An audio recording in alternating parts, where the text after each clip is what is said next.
O Supremo Tribunal Federal aumentou a responsabilidade das plataformas digitais pelo que publicam e estabeleceu os parâmetros que elas devem seguir a partir de agora. A sessão começou com o voto do ministro Cássio Nunes Marques, que considerou o artigo 19 do Marco Civil da Internet constitucional. O artigo diz que o provedor de aplicações de internet somente poderá ser responsabilizado civilmente por danos decorrentes de conteúdo gerado por terceiros se após ordem judicial não tomar as providências para retirar o conteúdo. Nunes Marques afirmou que cabe ao Congresso atualizar a legislação sobre as redes sociais.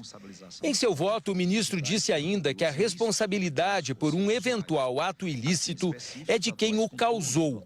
O ministro defende que as plataformas digitais só podem ser responsabilizadas se não cumprirem decisão judicial para a remoção de um conteúdo. A responsabilidade por eventual ato ilícito é primordialmente de quem o causou. Isto é, a responsabilidade primeira, fundamental, é daquele que causou o dano, mesmo no ambiente da plataforma na internet. E com isso, tenha gerado dano ao plexo de direitos de outras pessoas, como, por exemplo, nos casos dos crimes contra a honra, em que há violação à intimidade ou privacidade da vítima. Em seguida, a votação foi encerrada. Por 8 votos a 3, o Supremo Tribunal Federal declarou a inconstitucionalidade parcial do artigo 19. A regra geral é que as plataformas digitais são responsáveis pelo conteúdo publicado pelo usuário e devem ser responsabilizadas caso não retirem do ar postagens ilícitas ou criminosas. No fim do julgamento, o presidente do STF, ministro Luiz Roberto Barroso, afirmou que os ministros tomaram a decisão a partir de 2 recursos que discutiam a constitucionalidade do artigo 19 do Marco Civil.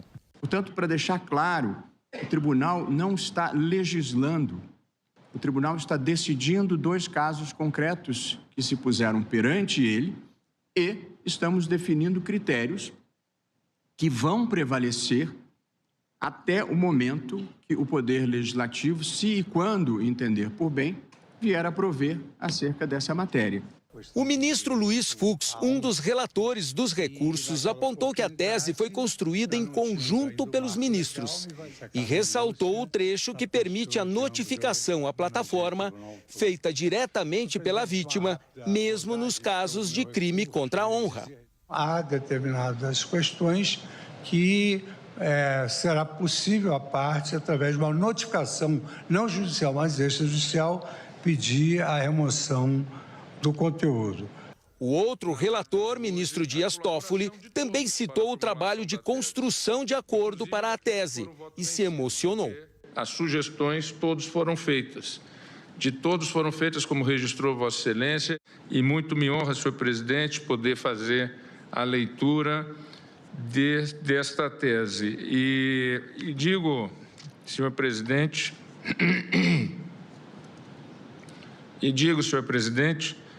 que muito me honra fazer parte dessa corte. Os ministros do Supremo decidiram que o artigo 19 não confere proteção suficiente a direitos fundamentais e, por isso, deve ser interpretado de forma que os provedores estejam sujeitos à responsabilização civil.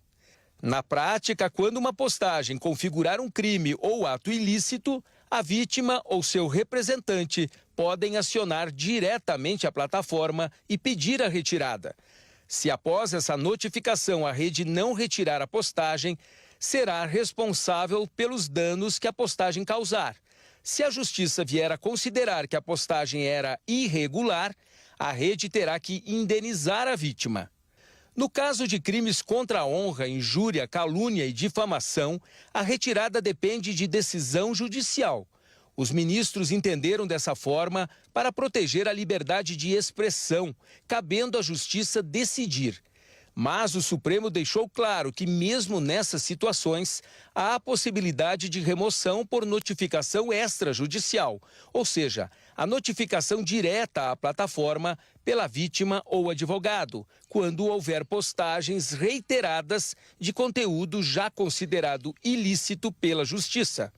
As empresas vão responder por conteúdos ilícitos divulgados por meio de anúncios e impulsionamentos pagos e por disseminação desses conteúdos por robôs.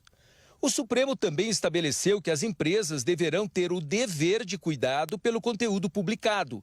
Isso significa que elas vão ter que remover imediatamente e por conta própria conteúdos com crimes considerados graves. Por exemplo, atos antidemocráticos, terrorismo, incitação à discriminação por identidade de gênero, raça, cor ou religião, crimes contra a mulher em razão da condição do sexo feminino e crimes graves contra crianças e adolescentes. É dever das plataformas digitais criar mecanismos para evitar a disseminação desse tipo de conteúdo criminoso. Os ministros do Supremo também decidiram que os provedores terão que editar regras próprias para garantir transparência em relação às notificações feitas pelas vítimas e representantes, anúncios e impulsionamentos. E também terão que disponibilizar canais de atendimento a usuários e não usuários.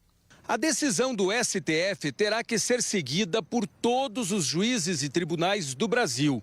Isso valerá até que o Congresso Nacional edite uma lei específica para os deveres das plataformas e a proteção das pessoas.